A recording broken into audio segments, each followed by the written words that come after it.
Good morning students, I am Harshada More. Welcome you all in the video lecture of the subject labor legislation unit 4, that is trade union.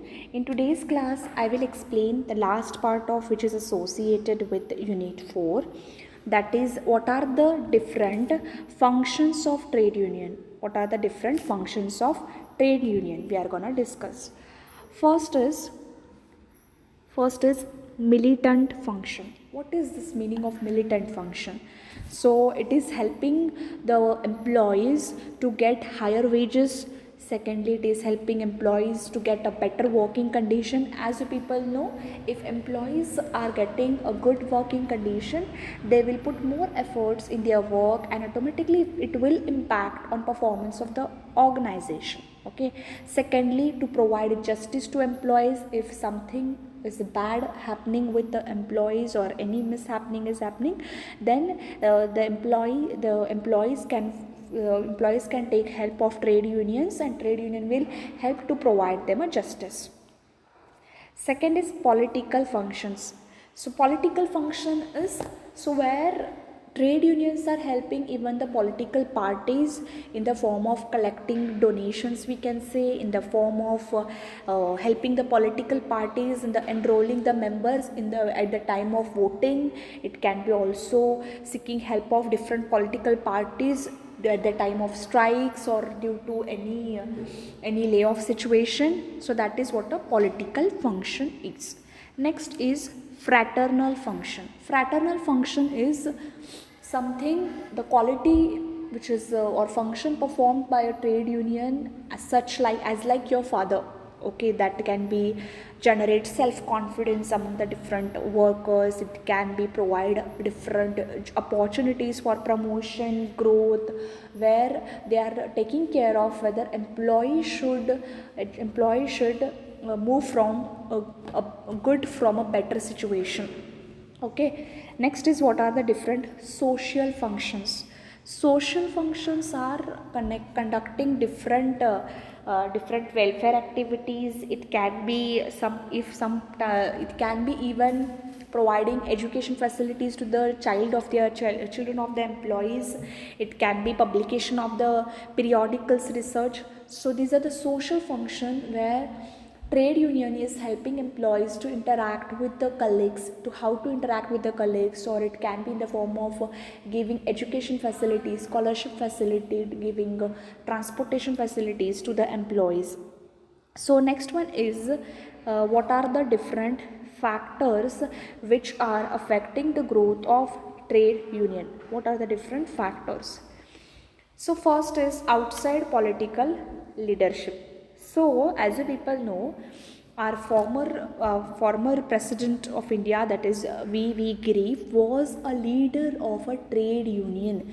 He got that quality of a leadership when he was working as a leader of a trade union, and that is what something which inspires him to become a president of India. So it is building leadership quality. Trade union is something which is building leadership quality.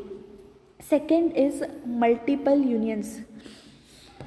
So if there are multiple groups are at a plant and industry level creates a threat to industrial peace and harmony in India.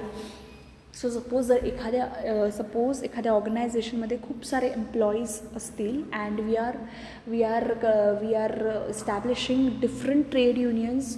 There are different numbers of trade unions which are there in the organization, and there is a conflict among themselves, so it will automatically affect the performance of the organization. Okay. Next is union rivalry. So it can be inter-rivalry. Okay, it is what is inter-rivalry? Inter is the rivalry or whatever the conflict is there, that is within the group is there. Okay, and intra is among two groups. Rivalry or conflict arises among two groups. So this is what the union rivalry. Next we can talk about poor financial position. So if there is if the organization is performing good, the organization is earning quite good profit, they are improving, they are growing continuously day by day, so automatically they will give finance to even trade union, and even trade union can improve themselves. But if the organization is suffering of losses, they are facing lot of issues to earn minimum profit, to mitigate their daily needs also, then automatically it will create an impact on trade unions as well. Okay, they will automatically impact on a trade union is, it will reduce the finance of the trade union, and they will not work in a proper way. Next is inactive functioning. Inactive, as the people who belongs to trade union, those should be the people who are more active, the people who are taking initiative, who are representing the other employees, so that if other employees are facing any kinds of issues, those issues needs to be go to trade union, and trade union should take stand for the other employees for the issues whatever they are facing. But in case if those employees are completely inactive, they don't want to take participate in this that, and they are very completely inactive, then it will automatically affect the trade union. Employees should be active. Active employees leads to a good trade union, inactive leads to a very unsuccessful trade union. So this is what enough, this is what the end of unit 4.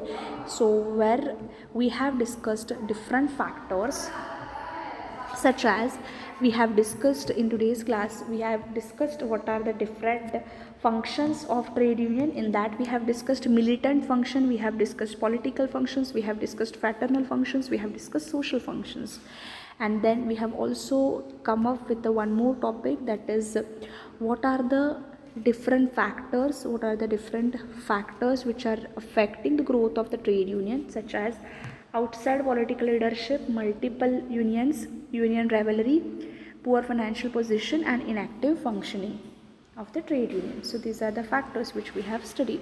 So this is the end of your module 4.